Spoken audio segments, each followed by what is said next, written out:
morning from here in Indiana, where I am bunkered down during quarantine. My name is Debbie Ponella. I'm a professional musician and educator. I work extensively with children, incorporating multiple disciplines, primarily in the arts, to help children cultivate, to become aware of and explore their creativity, both individually and collaboratively. I believe it's vital that children realize the value of their own unique creative voice and by extension, appreciate others.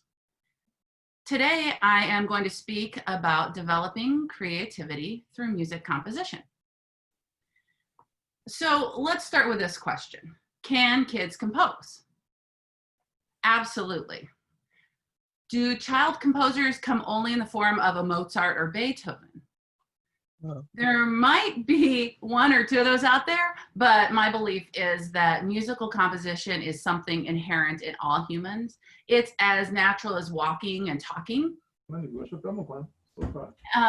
If you think about it, kids do it all the time. They're skipping down the street or they're on the playground, making sound effects to accompany their favorite toy. The question really shouldn't be, can kids compose? But will we as teachers, mentors, parents, let them nurture that natural tendency? As the first smeared result of like finger painting, for instance, can be the initial step toward a Picasso-esque creation, so the jumbled mishmash of sounds made by a child can grow into a compositional masterpiece. So how do we foster this musical finger painting? With visual art, we seem comfortable praising the non-understood result, although we might secretly hope that the child will tell us what it is before we're forced to guess. However, in the case of that same child perpetually humming or energetically expressing their musical genius with a spoon on a collection of various size pots and pans, our response might be slightly less supportive. But these beginnings of expression, however, really do need to be encouraged rather than discouraged. My experience as a private music teacher for almost 3 decades and with 3 kids of my own is that music composition happens organically. It's a valuable tool for learning an instrument, how to express musical ideas, and even reinforce music theory concepts. With my own children, we could hardly read a poem or view a work of art without heading over to the piano to set it to music.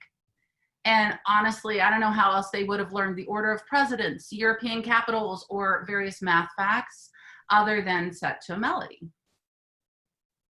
Music composition has been just a natural extension of experiencing life. Therefore, it was surprising to me when approximately 15 years ago, I spoke with a friend who is an excellent music educator and learned that they and many of their colleagues avoid this subject, despite the fact that music composition is one of the national standards for pre-K through 8th grade as designated by the National Association for Music Educators. The hesitancy expressed in that first conversation was repeated consistently as I spoke with other music educators.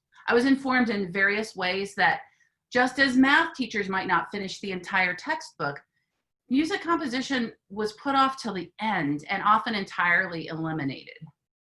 When I asked questions, some of the educators actually became defensive. Others awkwardly expressed feeling unable to broach the subject with an overfilled classroom of students.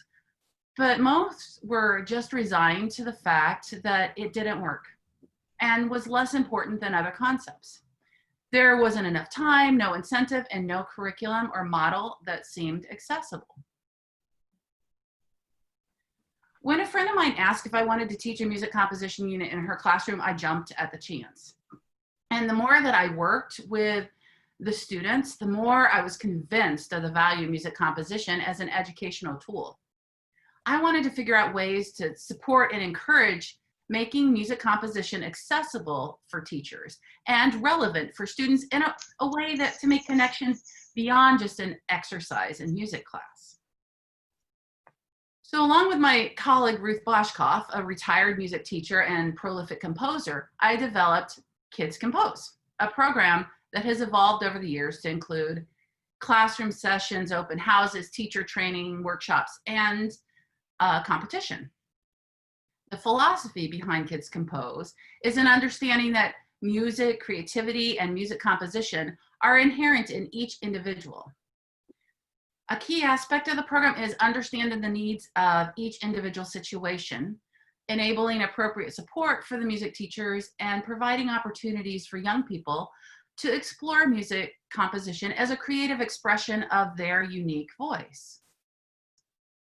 That begins with pedagogical practices in classrooms, workshops, and in teacher training.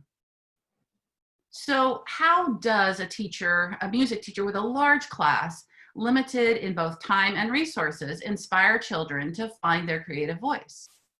How can they facilitate the development of compositional skills and help children find a unique path for expressing the music inside of them in the form of a melody?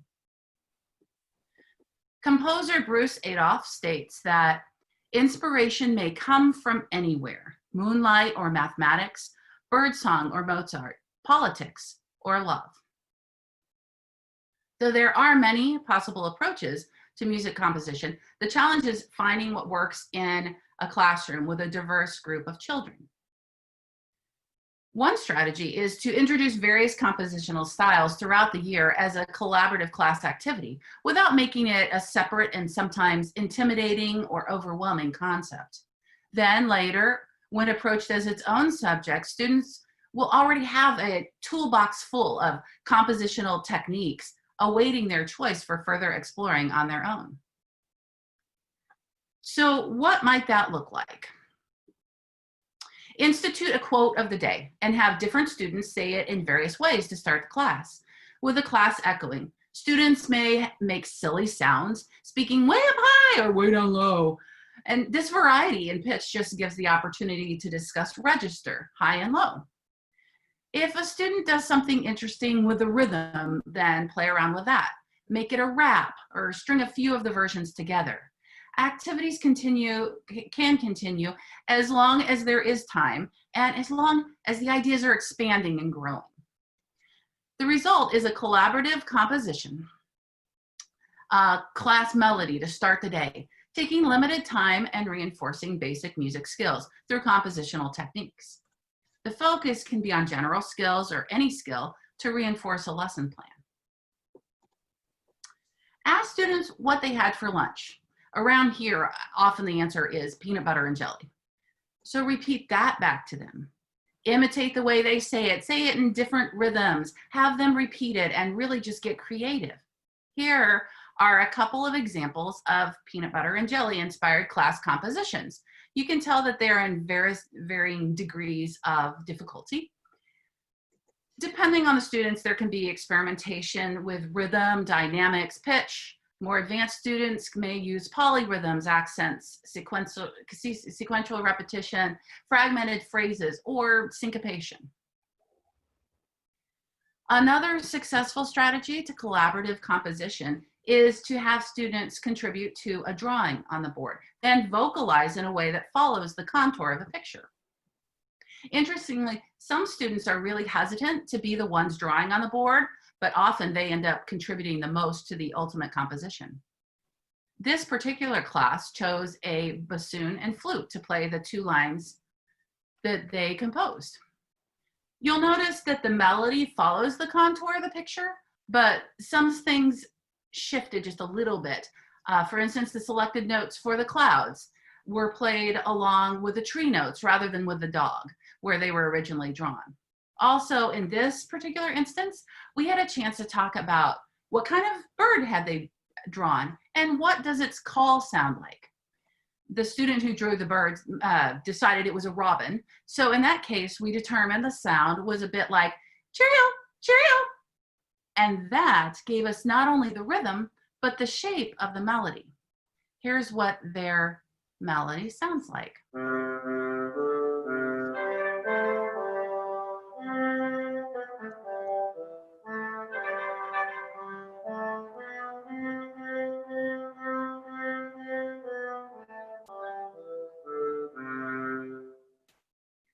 So kids love to imitate sounds from nature. To stimulate the creative process, I might play a recording of bird songs or imitate insects, farm animals, car sounds, lawnmowers, windshield wipers, whatever I can think of or whatever they come up with. When appropriate, I encourage the kids to sit outside, just close their eyes and listen.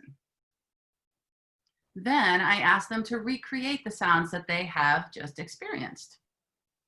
One time I had a parent speak to me after her child had taken one of my composition classes, and she said jokingly that she was mad at me because her son now insisted on driving with the windows down.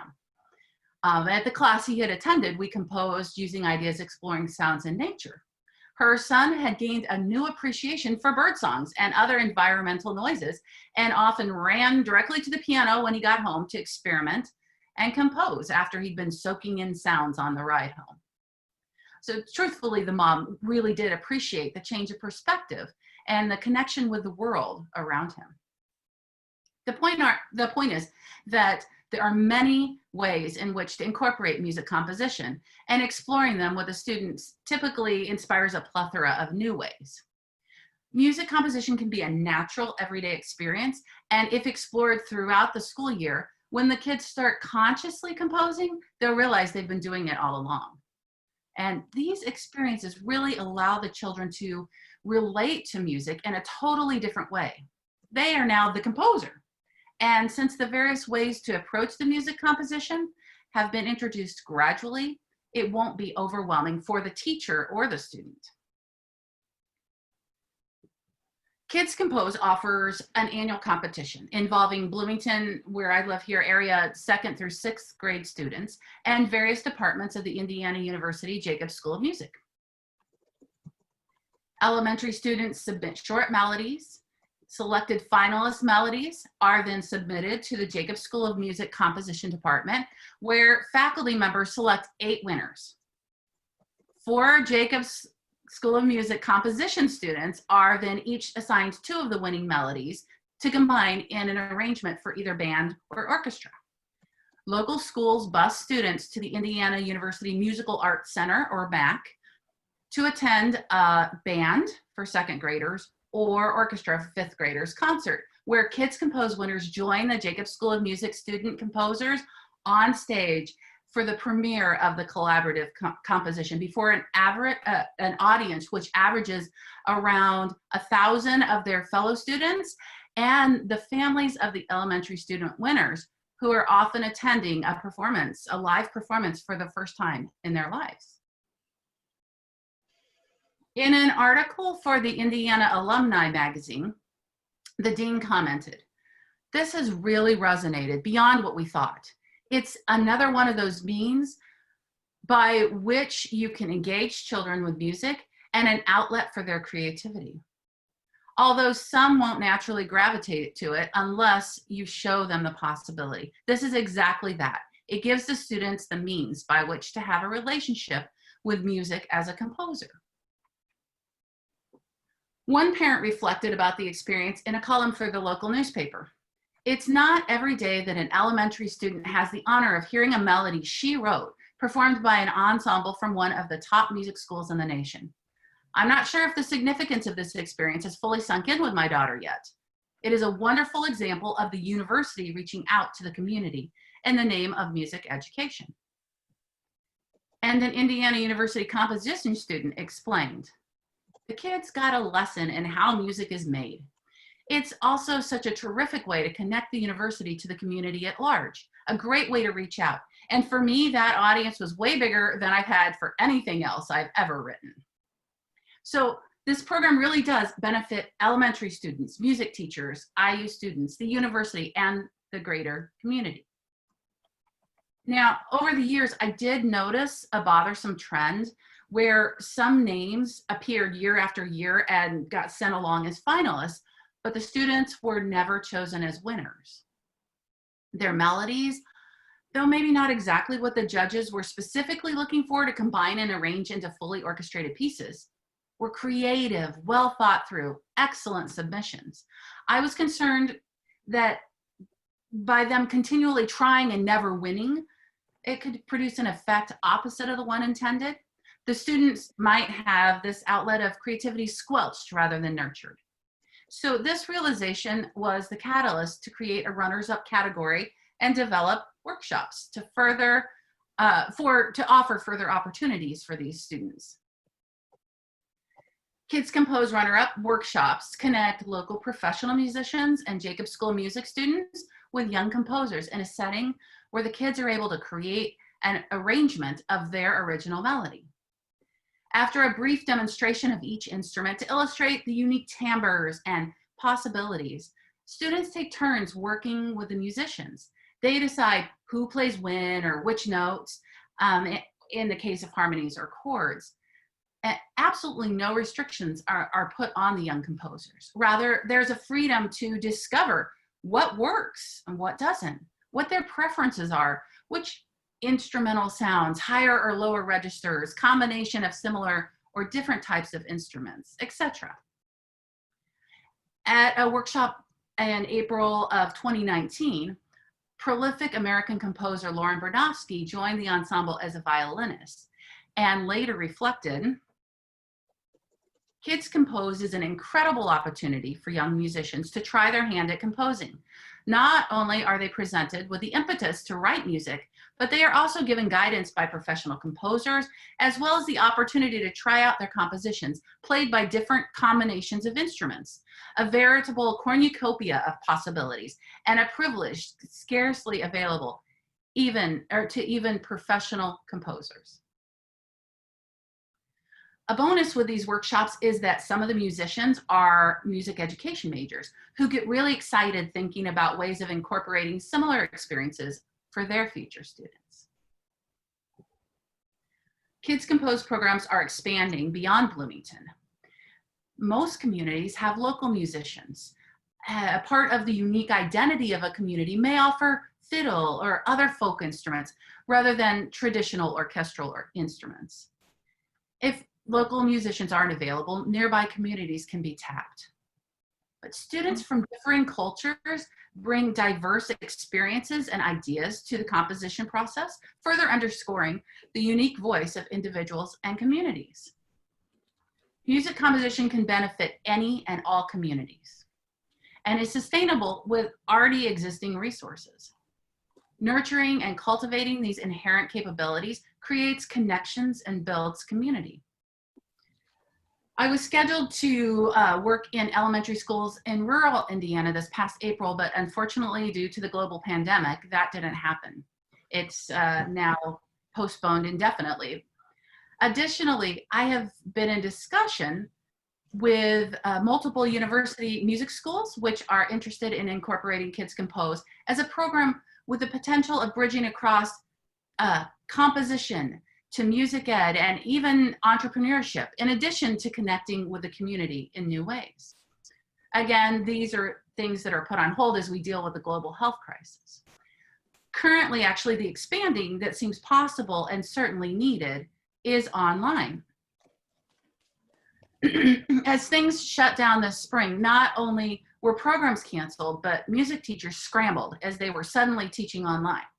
I had a couple of music teachers ask if I could provide content for online teaching, and that really had me thinking in a different way. I've done a couple of projects this summer to date, and am currently pursuing other options, as some teachers are already facing online instruction again this fall, and others may very well end up in that situation again as well. We are starting to make some experiences available via social media to encourage exploration of music compositions, as well as connect students and teachers. Here is an example of a melody submitted by a student, played on a few different instruments.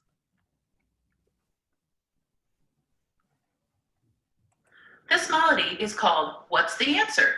And was composed by second grader Grace.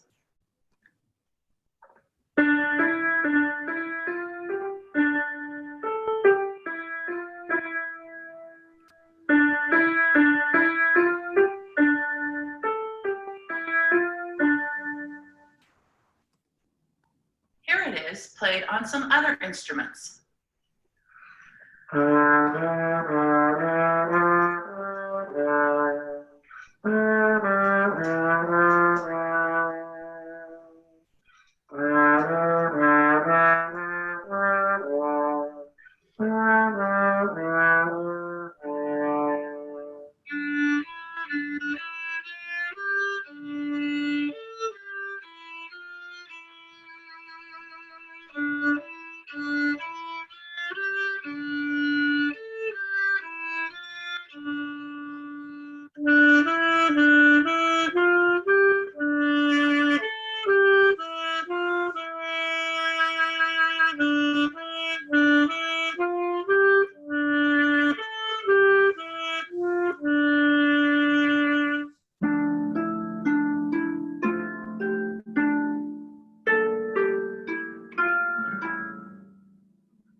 people commented about which instrument they or their child preferred or maybe hadn't heard before, and others shared versions of the melody on their own instrument. Teachers responded positively, indicating intent to participate with their students in the fall. So this opens the possibility of interaction across skill levels, demographics, generations, and geography. A fun project that I was able to put together this summer was with Zin Zin Zin a Violin, one of my favorite children's books, which counts by adding instruments from solo to a chamber group of 10. I produced a video featuring opera star Marietta Simpson reading the book. Interspersed with musical variations, I arranged on Pop Goes the Weasel, incorporating the instrumentation from the story as it moves along. Here is a short example of that. That lazy clown, the big bassoon, he plays low down, we're laughing soon. Here, Grumpy, get your place in line and give us a nonette. That's 9.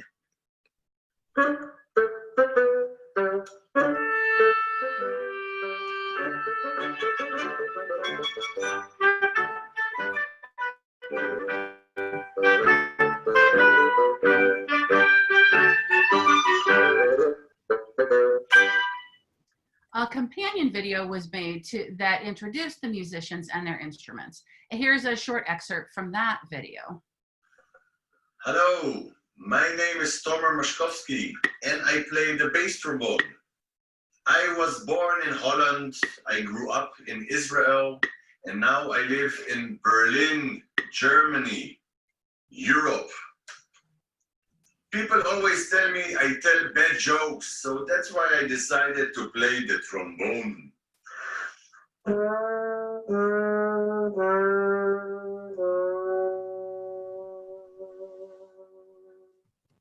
Now, these videos connect music with literature, give multiple examples of how a melody can be manipulated, and various instrumentation and treatments made of the melody. And it highlights some fun examples of possibilities on the various instruments. I'm really excited about some of the other projects that are being developed right now to add additional online educational content. I honestly have no idea if we're going to be able to have any of our Kids Compose programs in person this year, but my goal is to keep encouraging teachers in any way possible. In closing, I just want to reiterate that music composition is a natural intersection of music and creativity that can be approached in diverse ways, and really encourage music teachers, parents, kids, everyone to experiment with music composition. My experiences have shown that whether a winner in the competition, a participant, or just someone inspired to fiddle around with making up a tune at home, experiencing music composition as a natural and fun part of life is invaluable for everyone. Former students, including those who work for the government or getting a chemistry degree, play soccer for a Big Ten university, or are ultimately pursuing music, have acknowledged the impact cultivating their creativity has had for them. Results have shown benefits for students, teachers, composers, musicians, and the surrounding community, individually, collaboratively, and through making connections between each of these groups. I look forward, post-pandemic, to exploring music composition in new communities. Though communities don't have identical resources, part of the beauty is that music, creativity, and music composition are inherent in each individual, which extends to the unique identity and resources each community has to offer. Kids Compose and music composition fit any situation. And then there are the kids themselves. After all, kids can compose, can't they? We just have to let them. Thank you. Now, I know we're not exactly on the half hours or whatever, so I don't know if there's time for questions or if you need to get on to the next person. So you tell me what we're doing. Well, I think we still have some time to have a question or two. Okay. Gertrude has her hand up now. So there's a question here now about kids composing, colliding with Caribbean music. Awesome. Of course. Of course. Go ahead. Yeah. Thank you for that presentation. That's close to my heart. Very, very close to my heart. I was just wondering, I'm seeing this unfolding in an economically enabled environment because you have musicians coming in, you have this, you have the instruments, you have that. I'm now thinking, back in the Caribbean, we do not, in some Caribbean countries, not all, we do not have that sort of economically enabled environment. So we don't have all of that fancy stuff. But the kids create some serious music. Absolutely. And it has never been documented or written down like how you have it, because naturally we just do music. We live music, we speak music, we eat music, we sing music. Everything is music without that formal thing attached to it. And if I should refer to an example, just 2 years ago, a gentleman, I think he's from the UK, that went down to Montserrat to conduct a music workshop. And he was like, well, I'm so surprised that the students actually played the music without music sheets. They did everything without music sheets. They did their beats, their whatever without music sheets. And he couldn't understand how that was possible. At the end, he did a presentation. At the end of his stay, he had a presentation at the Cultural Center.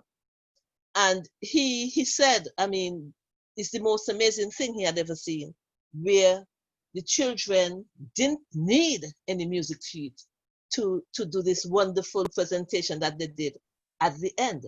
So I'm wondering, how does an economically enabled environment for music, how that does play against one who doesn't have that? They don't have the music sheets, anything, but the kind of instruments they use. They would look at tins and put stones in the tins to get a sound. They would make their own instruments. Peas, dried peas in a little tin would make a different sound to something else. So how do you see those coming together? So what you're describing is how you're making my exact point, that this is just natural. This is what you do. Music is part of life. It's part of who we are. It's how we express ourselves.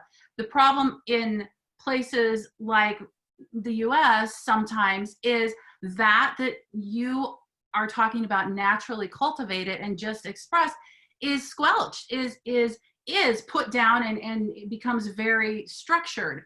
And that's when people start to, I'm not musical. I can't, I can't sing. I can't, well, yes, you can. It's just that you were taught that it has to be this, this, and this. So in a way, that's the beauty of the culture you're describing. This is what the type of natural creative expression through music that I am going in and looking to find and pull out of kids and just let them enjoy it. I mean, that's what I'm hoping is part of maybe an advantage of this time, where we're really finding more things online, is for ways to connect with that, other cultures, other places, for people just to see the different perspectives that people approach life and music with. And there are so many cultures outside of where we are that it is just part of their life. And that's what I want it to be here, actually. Yeah, sometimes we just have too many. At this age, they should do this. At this age, they can and will, this is what you have to teach them. In fact, I've had a couple of the teachers where I've gone in and worked in their classrooms. They're like, wow, why did, how did that happen? Where did that come from? And I think part of it is that my degrees, I don't have a degree in music education, and I don't have a degree in music composition. So I'm not locked into this is what happens, which of course that's important to learn the developmental stages and everything. But we pull in like music from everywhere and different cultures, and it just expands. Sometimes, especially in these places that I go, their vision of it is just those orchestral music. It's the Western music that that is just a certain way. And that's what we need to break out of and really learn to appreciate and just experience the other kind of music that you're talking about.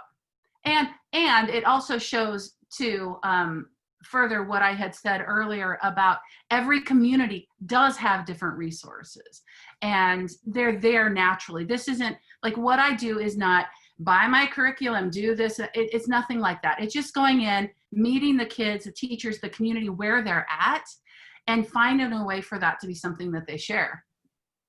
Hopefully that answers your question. Yeah, yes, and to an extent, I was wondering, would the absence of formal music sheets make the music less appreciative? Would people appreciate it less because they don't have formal? No, they would just have to learn how to pick it up and recreate it or recreate that style without, I mean, somebody with a background like me in cello performance, like I might notate something, but if I went into that community that you're talking about and listened, I make notes for myself just so that I can recreate it later. But just because it's not written down doesn't make it not music, not composition, not creative. It's absolutely just naturally that way. Are you familiar with the steel pan?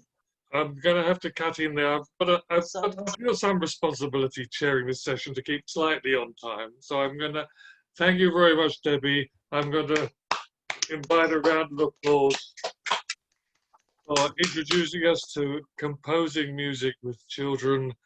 And thank you. We may come back in the general discussion to the issues that you've raised that tie in elsewhere. But in order to keep slightly on time, I'm going to invite Heidi to make her presentation next on the issue of growth in practice. Thank you.